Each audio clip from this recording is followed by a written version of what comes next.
फिलहाल आगे बढ़ लेते हैं। डीडीसी इंतखाबात की कवरेज के दौरान न्यूज़ 18 के नुमाइंदे मुदस्सिर कादरी के साथ बदसलूकी की गई। मुदस्सिर कादरी को कुछ देर हिरासत में रखा गया, 1.5 घंटे उन्हें हिरासत में रखा गया। इंतजामिया ने अभी तक मुदस्सिर का फोन कैमरा नहीं लौटाया है।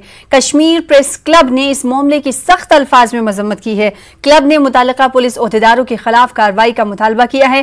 केपीसी सहाफियों के लिए साजगार माहौल को यकीनी बनाने पर जोर दे रहा है। उधर डीजीपी दिलबाग सिंह को इस मामले से वाकफियत करवाई गई। उन्होंने इंसाफ की यकीन दहानी कराई है। तो लगातार हम बात कर रहे हैं अपने नुमाइंदे मुदस्सिर कादरी के साथ पेश हुई बदसलूकी की। 2 साथी और हैं जिनके साथ बदसलूकी की गई, और ये बदसलूकी किसी आम इंसान ने नहीं बल्कि एक रिप्रेजेंटेटिव, इलाके का रिप्रेजेंटेटिव के जरिए की गई। वो एसपी के ओहदे पर फायज हैं जिनका नाम है संदीप चौधरी। उन्होंने थप्पड़ से मारा अवाम के सामने जब वो कवर कर रहे थे खबर को। तो मुदस्सिर कादरी के साथ ना सिर्फ बदसलूकी एसएसपी संदीप चौधरी ने की, बल्कि उन्हें और 2 साथियों को पुलिस थाने यानी पुलिस स्टेशन ले जाकर 1.5 घंटे तक हिरासत में रखा। 1.5 घंटे के बाद जब उन्हें छोड़ा गया, उसके बावजूद भी इक्विपमेंट्स मीडिया के नहीं दिए गए। फोन, कैमरा और माइक, लोगो, सभी चीजें अभी भी पुलिस के हिरासत में हैं, पुलिस के कब्जे में हैं। अभी तक सामान वापस नहीं किया गया है। हालांकि हमारे तीनों साथी सहाफी इस वक्त अस्पताल में मौजूद हैं। मंजूर साहब हैं जो कि बीजेपी के मीडिया इंचार्ज हैं, हमारे दरमियान मौजूद हैं। मंजूर साहब, ना सिर्फ ये हमारे नुमाइंदे, हमारे साथी मुदस्सिर कादरी के साथ ये हमला है, बल्कि चौथे सुतून पर कहीं ना कहीं हमला करने की कोशिश की गई है। आपका रिएक्शन?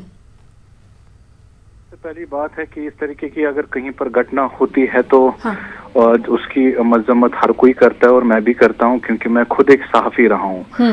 लेकिन सनात जी, मैं आपको यहाँ बताना चाहूंगा कि जो जम्मू कश्मीर की पुलिस है या जो हमारी आर्मी है, ये डिसिप्लिन फोर्स है, और आप सबको पता है कि किस तरीके से ये टेररिज्म का यहाँ पर मुकाबला कर रहे हैं, और किन चुनौती जो अभी यहाँ डीडीसी इलेक्शन जम्मू कश्मीर में चल रहे हैं। एक तरफ से जो हमारा हमसाया मुल्क कोशिश में लगा है कि जम्मू कश्मीर का माहौल खराब हो। आपने देखा कि किस तरीके से लोग आज चुनाव में पार्टिसिपेट किया, 50% आज लोगों ने वोट कास्ट किया। तो कहीं ना कहीं उनका जो अप्रिशिएट हमें करना चाहिए जम्मू कश्मीर पुलिस और यहाँ की आर्मी को।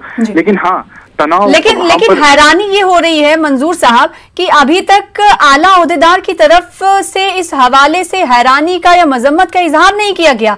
न्यूज़ 18 उर्दू लगातार इस मसले को उठा रहा है। आज ये सहाफी के साथ किया गया है। अब इससे ये अंदाजा लगाया जा सकता होगा कि आम इंसान के साथ इंतजामिया कैसे पेश आती होगी। नहीं, देखिए, न्यूज़ 18 उर्दू मैं समझता हूँ आज जम्मू कश्मीर की आवाज बन चुकी है, घर घर की आवाज है। हम आपको भी वाकई में आपके जर्नलिज्म और न्यूज़ 18 उर्दू को मैं सलाम करता हूँ, सैल्यूट करता हूँ। लेकिन कहीं ना कहीं ये अफसोस की बात है कि जो हमारे आला अधिकारी है उनको इस पे बोलना चाहिए। हालांकि आप सबको पता है आज यहाँ पर चुनाव भी चल रहा है, तो जो एडमिनिस्ट्रेशन है कहीं ना कहीं इस चीजों में लगी पड़ी है, व्यस्त है, लेकिन उनको मजम्मत करनी चाहिए। मैं अपनी तरफ से अपने जो पार्टी भारतीय जनता पार्टी की तरफ से इसकी कड़ी मजम्मत करता हूं। अगर इस तरीके का इंसिडेंट वहां पर हुआ है, इसकी जांच होनी चाहिए। और अगर मंजूर साहब, आप बीजेपी के मीडिया इंचार्ज हैं, आपने क्या इस हवाले से इकदाम उठाए? क्या आपने गवर्नर के सामने इस मुद्दे को रखा? इस तरीके से जो खबरें आ रही थी, लेकिन मैंने आपको बताया आज चुनाव चल रहा है, तो आज यहाँ पर आज वोटिंग हो रही है, और हमारा ज्यादा रहता है अभी क्योंकि हम पोलिंग बूथ पे विजिट करते हैं उस वजह से, लेकिन हम कहीं पर इस बात को नहीं उठा पाए। लेकिन अपनी तरफ से हम अभी भी, मैं आपको आश्वासन देता हूँ, मैं अपने ऑनरेबल यहाँ पर गवर्नर साहब है मनोज सिन्हा साहब, उन तक ये बात पहुंचाऊंगा, और अपनी तरफ से जो पार्टी की तरफ से इसको एक मजम्मत करूंगा, और हमारी तरफ से प्रेस रिलीज भी जारी होना चाहिए। और मैं अगर इसमें कोई कसूरवार पाया जा रहा है तो उसके खिलाफ कड़ी से कड़ी कार्रवाई करनी चाहिए। और आगे हमारे जम्मू कश्मीर पुलिस आर्मी को चाहिए कि इस तरीके के इंसिडेंट ना हो, क्योंकि जब कहीं पर अगर इनकाउंटर होता है या कुछ ऐसी चीजें वारदातें होती है, तब सहाफी पुलिस आपस में ऐसे वहां पर काम कर रहे होते जान जोखिम में डाल के।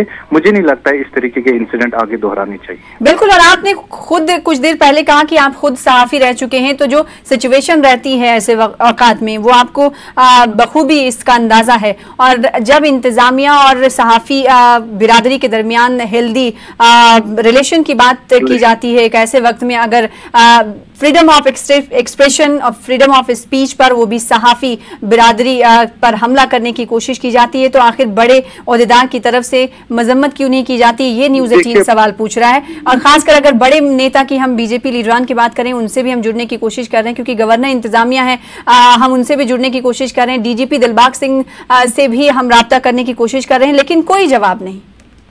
हम कोशिश करेंगे। मैं अभी अपने हाईकमांड से भी बात करूंगा, इवन मैं दिल्ली भी इस बारे में बात करूंगा।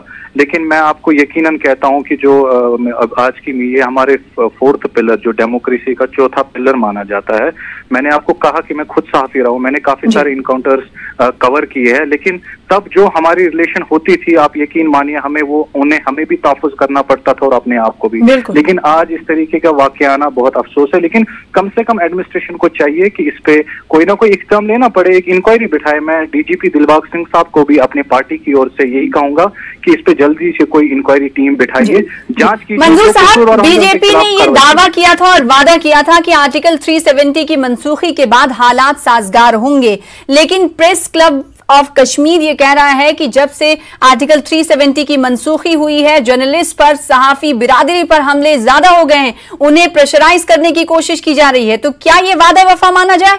नहीं सना, देखिए आर्टिकल 370 के बाद मुझे लगता है हम आज हर एक कश्मीरी अप्रिशिएट करता है कि जो पिछले 70 सालों से जो कश्मीरी कौम ने जो मुसीबतें और दुख देखे हैं, कहीं ना कहीं 370 के बाद वो थम गए। आप देखिए, दिन सुबह भी हमें ये खबरें मिलती थी कि कहीं पर लाशें गिराई गई, कहीं पर इनकाउंटर स्टार्ट हुआ। सुबह भी यही खबर होती थी जिससे दिल रंज होता था, शाम को भी यही खबरें देखने को मिलती थी। लेकिन 370 के बाद आपको पता है कि किस तरीके से यहाँ पर जो रीजनल पार्टीज थी, उनके नारे थे कि जब यहाँ 370 हटेगा तो खून की नदियां बहेगी, कोई तिरंगा उठाने के लिए नहीं। लेकिन कहीं ना कहीं आप सना जी, आपको अप्रिशिएट करना पड़ेगा, जो यहाँ पर डेमोक्रेसी वोट पे यकीन नहीं रखता था, आज लोग वोट करने के लिए निकली है, डेवलपमेंट के लिए। आज वो करप्शन फ्री जम्मू कश्मीर चाहते हैं और डायनास्टिक फ्री जम्मू कश्मीर चाहते हैं। उस हिसाब से मैं अप्रिशिएट अपने जो वजीर आजम हमारे मोदी साहब, उसको अप्रिशिएट करता हूँ कि 370 के बाद जो माहौल है जम्मू कश्मीर का वो बदला है। और इंशाल्लाह मैं सना जी आपको यकीनन कहता हूँ, हम मुसलमान हैं, बाईमान हैं, यकीनन मैं आपको कहता हूँ कि 2 सालों में आप देखेंगे कि कश्मीर एक नई तरक्की की राह पे होगा और नई ऊंचाई पे। अब देखिए, कहीं ना कहीं जम्मू कश्मीर में एक ही चैलेंज नहीं, यहाँ पर टेररिज्म है। आप देखते हैं कि पाकिस्तान किस तरीके से जो यहाँ पर घुसपैठ कराता है और उनका मनसूखा रहता है कि कश्मीर में बस खून बहे, यहाँ के नौजवान मारे जाने चाहिए।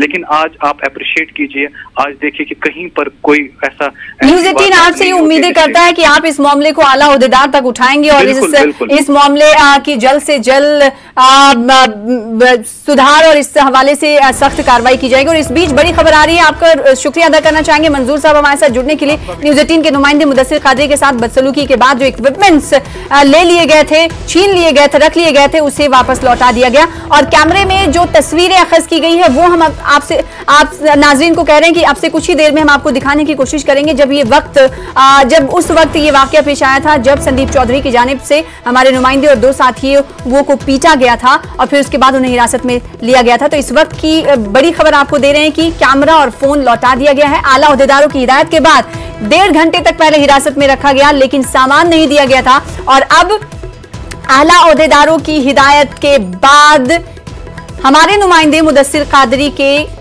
इक्विपमेंट, साजो सामान वापस कर दिए गए हैं। न्यूज़ 18 इस खबर को लगातार उठा रहा है और बदसलूकी की जो कोशिश की गई, बदसलूकी की गई है, उसकी सख्त अल्फाज में मजम्मत कर रहा है। कई बीजेपी लीडरों से भी हम आज सवाल कर रहे हैं। साथ ही साथ अगर इंतजामिया की बात करें तो बड़े इंतजामिया के लीडरान से भी जुड़ने की कोशिश कर रहे हैं। डीजीपी दिलबाग को भी फोन करने की कोशिश कर रहे हैं कि आप किस हद तक यकीन दहानी करा रहे हैं कि इस तरह की कार्रवाई अब नहीं होगी। और जिन्होंने कार्रवाई की यानी संदीप चौधरी की जानिब से बदसलूकी जो की गई है उनके खिलाफ क्या एक्शन लिया जाएगा। इस बीच खबर यह है कि न्यूज़ 18 नुमाइंदे को हिरासत में रखने के बाद उनका सामान जो ले लिया गया था अब वापस कर दिया गया है। इंतखाबात के कवरेज के दौरान बदसलूकी की गई थी और फोन कैमरा छीन लिया गया था और उस कैमरे में तस्वीरें भी अखज़ की थी हमारे नुमाइंदे मुदस्सिर कादरी ने। उस वक्त की तस्वीरें भी हम आपको दिखाएंगे आपसे कुछ देर बाद।